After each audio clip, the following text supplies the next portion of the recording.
आइए स्टूडेंट, आज की क्लास में हम लोग एलसीएम पर अप्लाइड क्वेश्चन देखते हैं और साथ ही फंडामेंटल थ्योरम ऑफ अर्थमेटिक को। तो सबसे पहले इसमें फंडामेंटल थ्योरम ऑफ अर्थमेटिक देखते हैं, उसके बाद एलसीएम का प्रॉब्लम हम लोग लेंगे। लास्ट वीडियो में एचसीएफ तक का प्रॉब्लम कंप्लीट हो गया और इस क्लास में एलसीएम के प्रॉब्लम को हम लोग कंप्लीट करेंगे।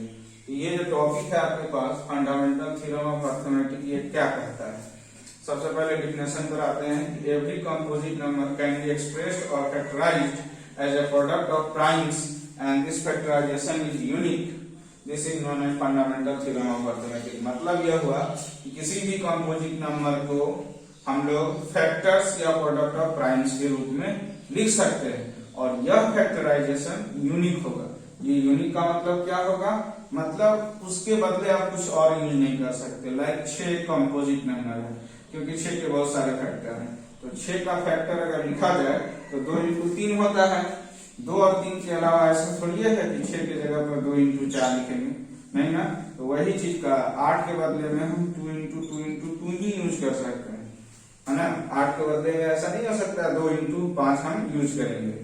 तो किसी भी कंपोजिट नंबर का फैक्टर यूनिक होता है, मतलब उस नंबर का जो फैक्टर होगा उसके बदले कोई और नहीं आ सकता है। 6 के बदले 2 इंटू 3 ही आएगा, ऐसा नहीं हो सकता है 6 के बदले 2 इंटू 4 आएगा। तो यही कहा फंडामेंटल थ्योरम ऑफ अर्थमेटिक कि किसी भी नंबर का फैक्टर यूनिक होगा, यानी वो चेंज नहीं होगा। 6 के बदले 2 इंटू 3 ही लिखेंगे, उसके बदले और कुछ नहीं लिखा जा सकता है। और कंपोजिट नंबर को हम लोग प्रोडक्ट ऑफ प्राइम्स में लिखते हैं, यानी जो ये 6 बराबर 2 इंटू 3 है ना, या 8 बराबर 2 इंटू 2 इंटू 2, इसी को हम लोग बोलते हैं प्रोडक्ट ऑफ प्राइम्स। और ये जो फैक्टर्स हुए या यूनिक होंगे, इसके बदले और कुछ नहीं लिखा जाएगा।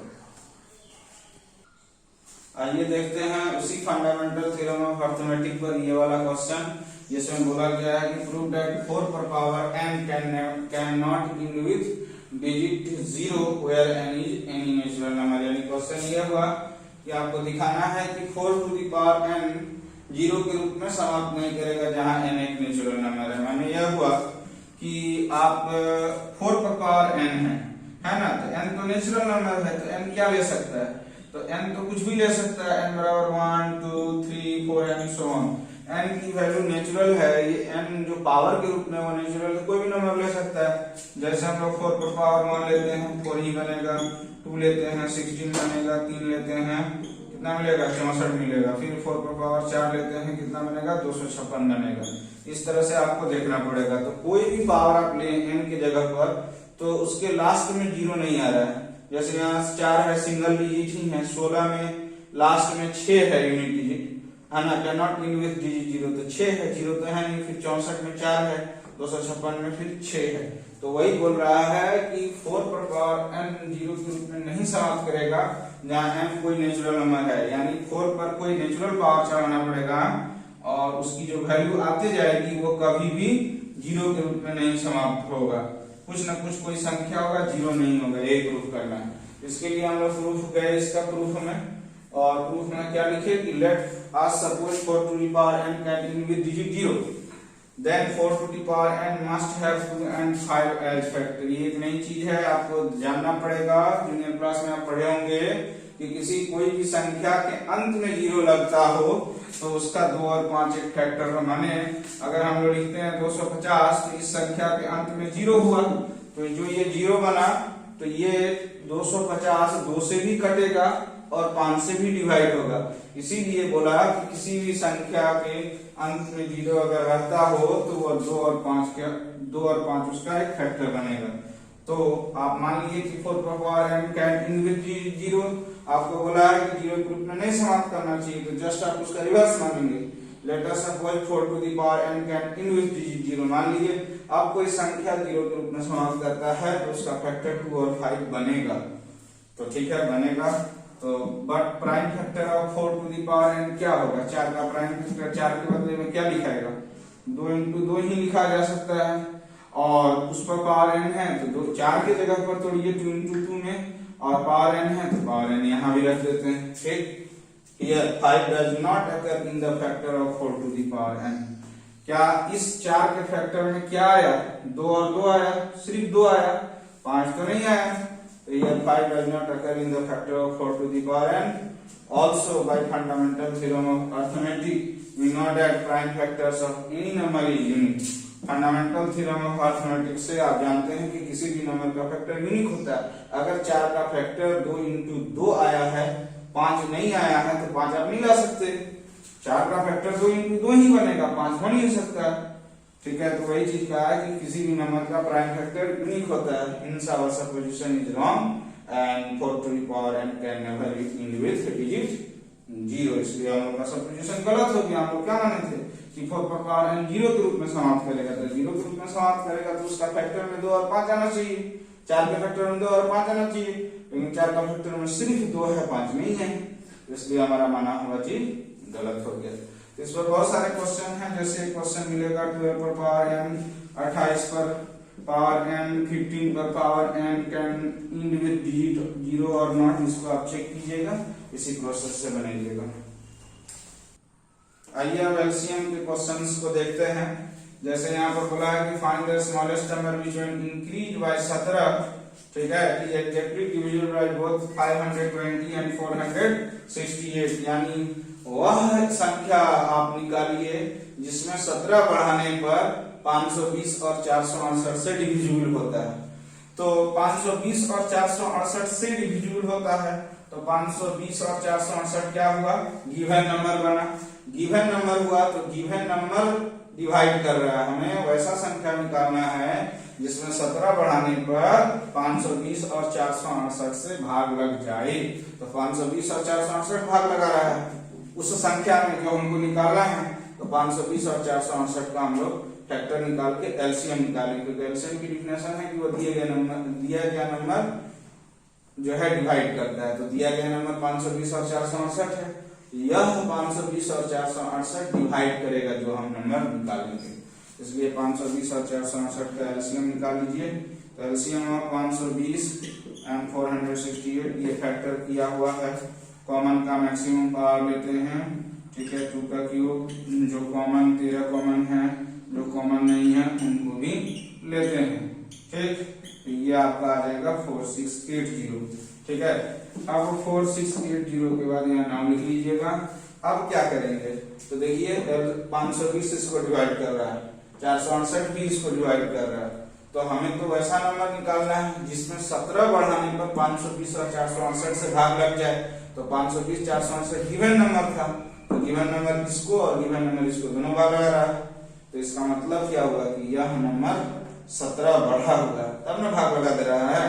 अगर 17 कम रहता तब भाग नहीं लगा पाता। यहाँ पर कहता है कि वह छोटी संख्या निकालिए जिसमें 17 बढ़ाने पर 520 और 468 से भाग लग जाए। तो 520 और 468 से तो अभी ही भाग लगा, इसका मतलब यह संख्या ऑलरेडी 17 बढ़ा हुआ है। इसलिए यहाँ पर रिक्वायर्ड नंबर लाने के लिए हम लोग क्या करेंगे, 4680 में 17 घटा देंगे तो ये 4663 आएगा। अब यह संख्या बन गया। अब आप इसमें भाग लगाइए 520 से और 468 से, इसमें नहीं लगेगा, इसमें 17 वापस से जोड़िएगा तो क्या आएगा, 4680 आएगा और उससे भाग लग जाएगा। तो क्या सीखे इसका कंक्लूजन में कि दिया गया नंबर 520 और 468 है, वह एक ऐसे नंबर को डिवाइड कर रहा है जिसमें 17 बढ़ा हुआ है। तो 520 और 468 ही डिवाइड कर रहा है, तो गिवन नंबर हुआ, इनका एलसीएम निकालिए। और एलसीएम जब आप निकाल लेते हैं तो यह पता चलता है कि 520 तो इसको और इसको दोनों, 520 इसको भाग लगा रहा है, 468 इसको भाग लगा रहा है, तो ये नंबर 17 बढ़ा हुआ है। रिक्वायर्ड नंबर निकालने के लिए 17 माइनस करना पड़ेगा। नेक्स्ट क्वेश्चन देखिए, कह रहा है कि what is the smallest number that when divided by 35, 56 and 91 leaves reminder of 7 in each case. कहता है कि वह संख्या निकालिए स्मॉलेस्ट जिसको 35, 56 और 91 से भाग लगाने पर 7 रिमाइंडर बचता है। इसका मतलब गिवन नंबर क्या बना, 35, 56, 91, वह भाग लगा रहा है तो हमें 7 बच रहा है। तो गिवन नंबर डिवाइड कर रहा है, इसलिए हमें एलसीएम की ओर जाना पड़ेगा। 35 का फैक्टर आप निकालिए या उसको निकाल लेते हैं, 5 7 जा और 7 1 जा हो गया। उसके बाद 56 का फैक्टर 28 बना, यहाँ 14 बना, यहाँ 7 बना, यहाँ 7 1 जा 1 बना। फिर 91 7 से जाएगा 13 और 13 से 1 आएगा।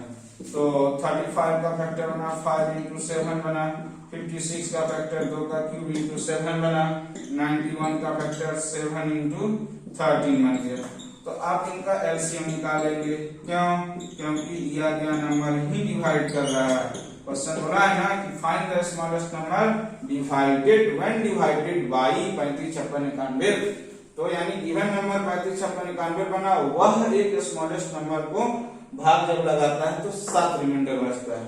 तो वह स्मॉलेस्ट नंबर कैसे पता चलेगा जिसमें 35 56 91 से भाग लगा रहा है? तो सबसे पहले 35 56 91 का एलसीएम निकालेंगे। एलसीएम निकाल लेंगे तब आगे बताते हैं क्या करना है।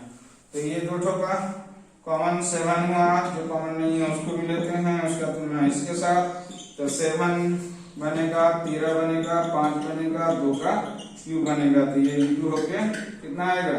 36 40 आएगा। उसके बाद रिक्वायर्ड नंबर क्या करेंगे, है ना? तो देखिए 35 से इसमें भाग लगाइए लग जाता है, 56 से भाग लगाइए लग जाएगा, और 91 से भी भाग लगाइए तो लग जाएगा। तो करेंगे क्या? वह स्मॉलेस्ट नंबर चाहिए जिसमें 35 56 91 से भाग लगने पर 7 रिमाइंडर बचे। तो 7 रिमाइंडर कैसे बचेगा? 7 इसमें जोड़ देंगे, है ना? अगर 2 इस 16 को भाग लगा रहा है एक टाइम में कट जाता है, तो रिमाइंडर इसमें बचना चाहिए 1, तो 16 में 1 जोड़ दीजिए, 17 है, 17 में भाग लगाइए तो बचेगा। उसी तरह से 7 रिमाइंडर बचना चाहिए। ये तो भाग लग नहीं जा रहा है, तो रिमाइंडर आने के लिए 7 रिमाइंडर बने, इसके लिए इसमें 7 जोड़ देते हैं। तो 3 6 4 7 इसका आंसर है। क्योंकि 7 बचना चाहिए तो 7 हमको ऐड करना पड़ेगा तभी बचेगा। आइए इस क्वेश्चन को देखें, क्या बोलता है कि फाइंड द स्मॉलेस्ट नंबर, है ना, which leaves remainder 8 and 12 when divided by 28 and 32। वह संख्या निकालिए जिसमें जो हमें 8 और 12 रिमाइंडर देता है। Find the smallest number which leaves remainder 8 and 12। वह संख्या निकालिए जो हमें 8 और 12 रिमाइंडर देता है जब हम 28 और 32 से उस संख्या में भाग लगाने जाते हैं। तो 28 और 32 गिवन नंबर हो, यह डिवाइड कर रहा है, 28 और 32 का एलसीएम निकालिए। तो ये 14, ये 7 और ये 7 1, फिर ये 32 जाएगा, तो ये 16, ये 8, ये 4 हो गया, ये 2 2 जा 4 हुआ, ये 2 1 जा 1 हुआ। यानी 28 का फैक्टर क्या बना? 2 का स्क्वायर इंटू 7 बना। 32 का फैक्टर बना 2 का पावर 5। एलसीएम निकालिए, एलसीएम ऑफ 28 32 कितना बनेगा? दोनों में जो कॉमन है उसका मैक्सिमम पावर, जो कॉमन नहीं है उसको 32 इंटू 7 कितना मिला? 224। अब देखिए 224 मिला तो 28 से भाग लगाइए लग जाएगा, 32 से भाग लगाइए लग जाएगा। तो हमें निकालना क्या है? Required number.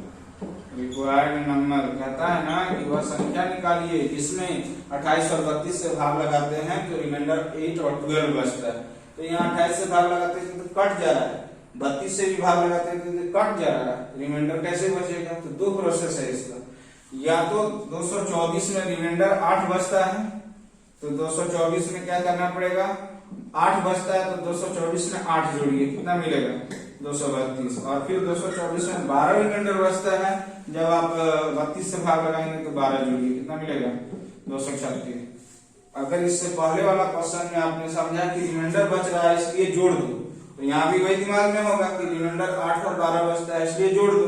तो आप जोड़ने जाते हैं तो दो संख्या, दो आंसर होता है, 232 और 36। अब भाग लगाइए, 28 से 232 में भाग लगाइएगा 8 बचेगा, 32 से 236 में भाग लगाइएगा 12 बचेगा। तो दो आंसर तो हो नहीं सकता, यहाँ तो नंबर बोला नहीं है, स्मॉलेस्ट नंबर बोला है। कोई एक ही संख्या चाहिए जिसमें 28 और 32 से भाग लगाएंगे तो 8 और 12 दे। ठीक है, तो क्या करेंगे? तो ऐसे नहीं करेंगे।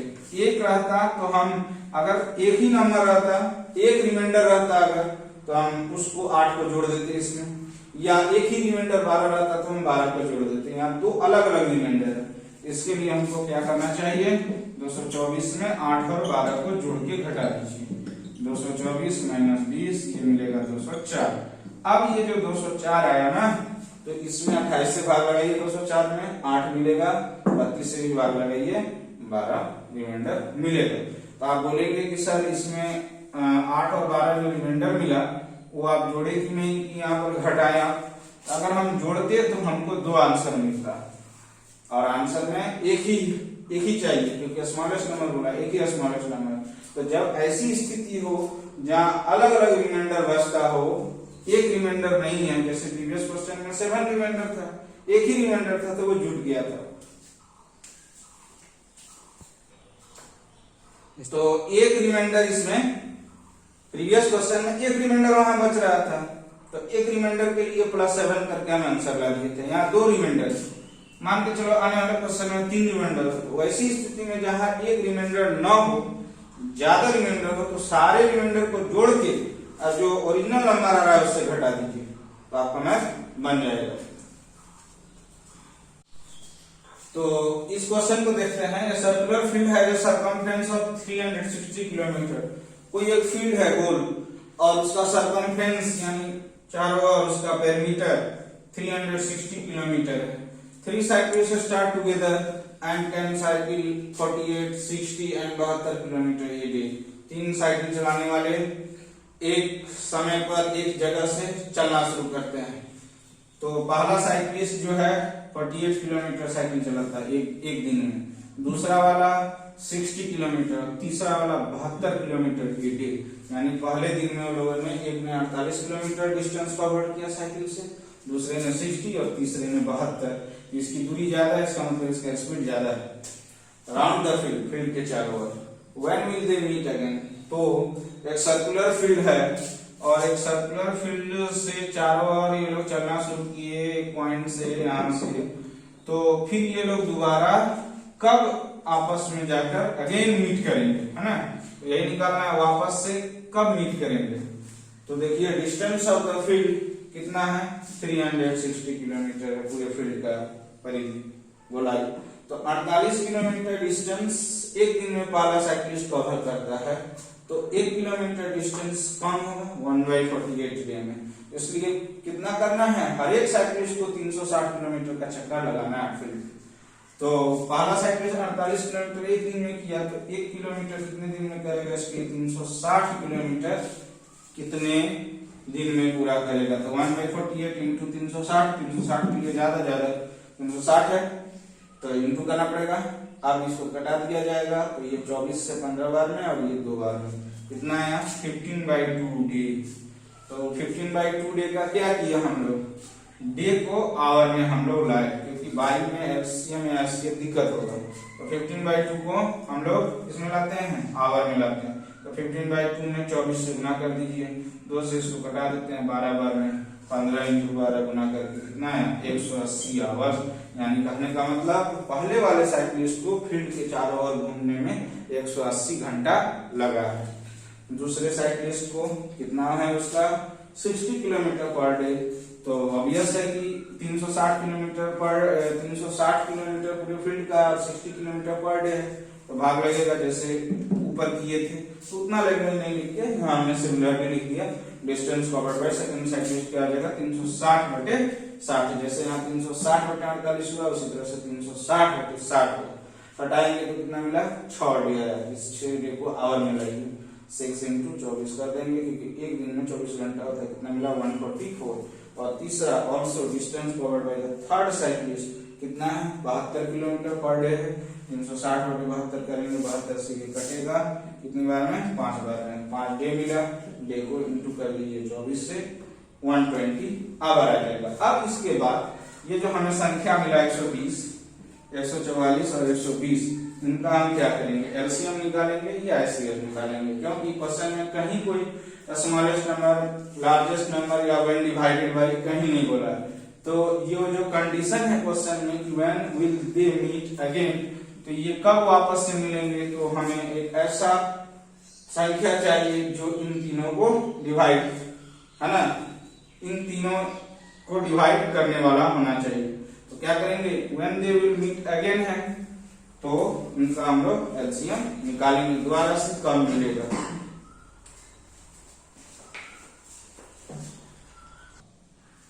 तो अभी आप देखें कि 180, 144, 120 कैसे लाया गया।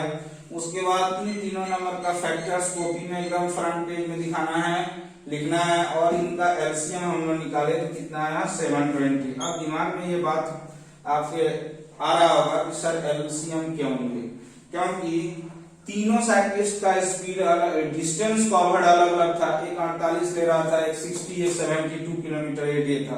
तो तीनों का तो डिस्टेंस अलग अलग है, तो ये मिलेंगे कैसे? डिस्टेंस अलग है, कोई एक दिन में ज्यादा दूरी कवर कर रहा है, वो कम दूरी कर रहा है, तो मिलेगा कैसे? तो हमें इन तीनों नंबरों में एक ऐसा नंबर ढूंढना होगा जो कि इन तीनों को क्या कर सके, है ना। ये तीनों जो है ऐसे नंबर को ढूंढना होगा जो तीनों डिवाइड कर सके। तो ऑब्वियस है कि इसका अगर हम एलसीएम निकालते हैं तो 144 भी इसको भाग लगा सकता है, 180 भी भाग लगा सकता है और 120 भी भाग लगा सकता है। तो एलसीएम इसलिए लिया गया क्योंकि हमें एक ऐसा नंबर ढूंढना पड़ेगा जो नंबर को यह तीनों डिवाइड कर सके, इसलिए एलसीएम निकाली। 720 आया, 720 क्या मिला? ये 720 आवर मिला, 720 आवर्स। आवर को डे में ला दीजिए, नहीं लगेगा इतना रख देते हैं, नहीं तो डे से डिवाइड डे लाना है अगर तो 24 से भाग लगा दीजिए, 24 दिनों 72, 30 दिनों के बाद ये लोग वापस से मिलेंगे। तो फिर एक बार और हम बोल दें कि इस क्वेश्चन में एलसीएम इसलिए निकाला गया क्योंकि तीनों साइक्लिस्ट का स्पीड अलग अलग था, तो डिस्टेंस कवर्ड भी अलग अलग बनेगा। तो कैसे पता चलेगा? एलसीएम निकालेंगे तो ये 180, 144 और 120 के द्वारा डिवाइड होने वाला एक ऐसा नंबर हमें लाना पड़ेगा, तभी पता चलेगा कि कितना वो समय में मिलते हैं। इसलिए हमें इन तीनों का एलसीएम निकालना पड़ेगा। यहाँ आवर है तो उसको डे में लाने के लिए 24 से डिवाइड कर देंगे। तो ये क्वेश्चन देखिए क्या कहता है, find the greatest number of 6 digit exactly divisible by 24, 15 and 36। तो 6 अंकों की सबसे बड़ी संख्या निकालिए जिसमें 24, 15 और 36 तीनों से भाग लगता है।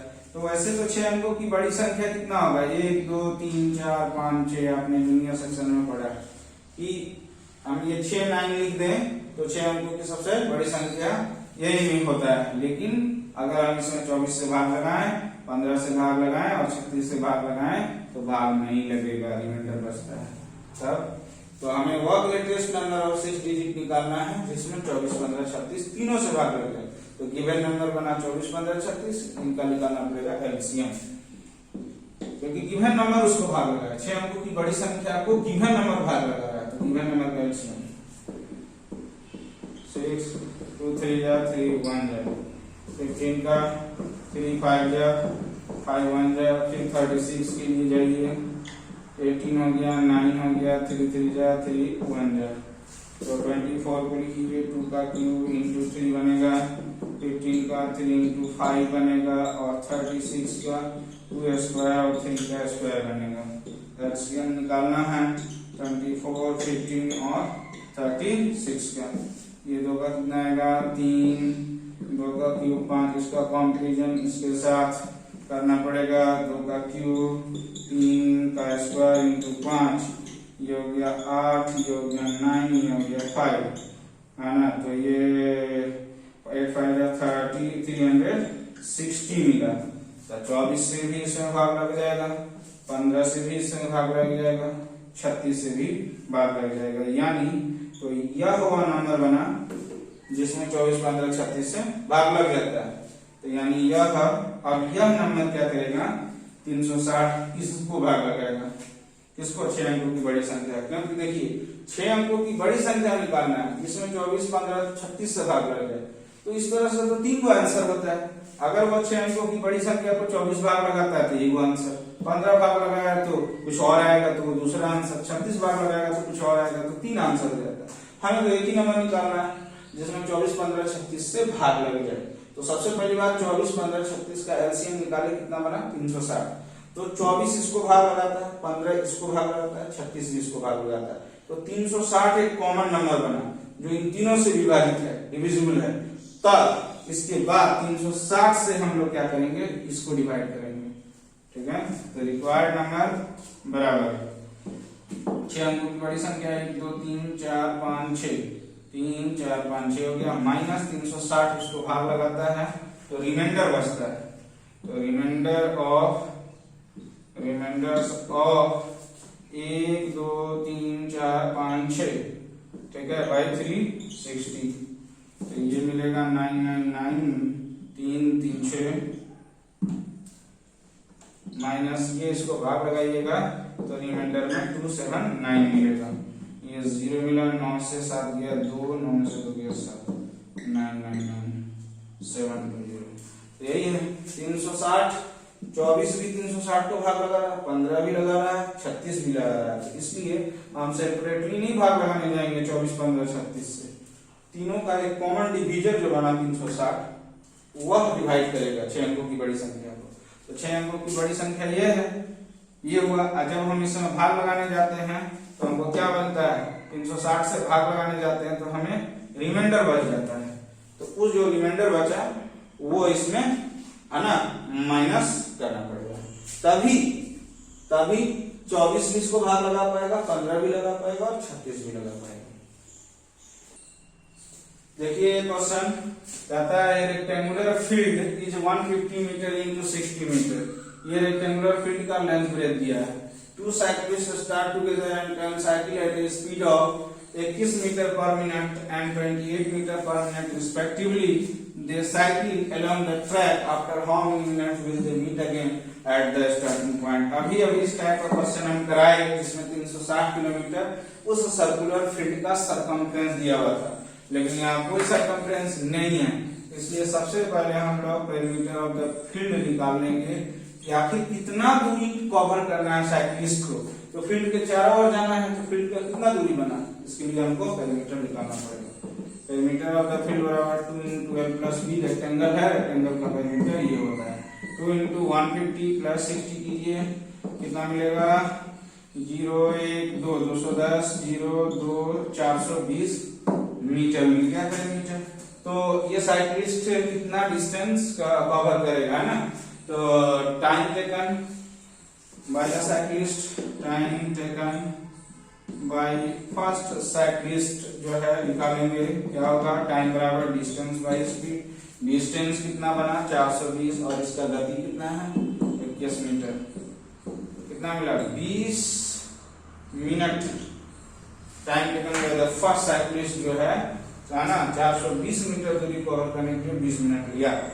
Time taken by the second cyclist, distance by speed 420 distance हुआ बाय 28 कटा देंगे तो कितना मिलेगा 20, ये 7 से भी कटाइए 4 60 और 15 बार में डायरेक्ट ले लेते हैं तो 15 मिनट ये मिला। अब क्या करना है कि दोबारा वापस से कब मिलेंगे, तो हमें एक ऐसे नंबर चाहिए जिसको यह दोनों डिवाइड कर सके। तो इनका एलसीएम निकाल लीजिएगा, वही आपका रिक्वायर्ड टाइम टेकन बनेगा। इस क्वेश्चन में क्या बोला है कि find the least positive integer which is divisible by first 5 natural number. वह लीस्ट पॉजिटिव इंटीजर निकालिए जो कि डिविजिबल हो जाए 5 नेचुरल नंबर से, पहले 5 नेचुरल नंबर से। तो यहाँ नेचुरल नंबर से वह डिविजिबल हो जाए, यानी गिवन नंबर्स क्या बना नेचुरल नंबर, और नेचुरल नंबर क्या कर रहा है उस दिए गए नंबर को भाग लगा रहा है, एलसीएम की ओर जाएंगे। तो all 5 natural numbers, all first 5 natural numbers क्या क्या होंगे आप जानते हैं 1 2 3 4 5, ये 5 बना। इनका फैक्टर आप निकालिए, 1 को आप 1 × 1 लिख सकते हैं, 2 को 2 × 1, 3 को 3 × 1, 4 को 2 का स्क्वायर, 5 को 5 × 1। अब इतने बड़े नंबर का एलसीएम कैसे निकालोगे, एलसीएम बराबर इनमें जो कॉमन है उनके मैक्सिमम पावर का ले लीजिए, क्या मिलेगा 2 का स्क्वायर है तो 2 स्क्वायर आएगा ही, 5 है ही और 3 है ही, तो ये मिलेगा 60। ठीक है, अब एलसीएम कैसे लिए तो आप देखिए एलसीएम में क्या होता है कॉमन का मैक्सिमम पावर, जो कॉमन नहीं है उसको भी लेते हैं। 5 कहीं भी कॉमन नहीं है ले लिए, 3 कहीं भी कॉमन नहीं है ले लिए, 2 कहीं कॉमन था तो उसका मैक्सिमम पावर लिए, तो यहाँ 60 आया। तो 60 वह लिस्ट नंबर बनेगा जिसमें कि एक भी 60 को भाग लगाएगा, 2 भी लगाएगा, 3 भी लगाएगा, 4 भी लगाएगा, 5 भी। तो यहाँ पर रिक्वायर्ड लिस्ट पॉजिटिव इंटीजर क्या बनेगा 60 इसका आंसर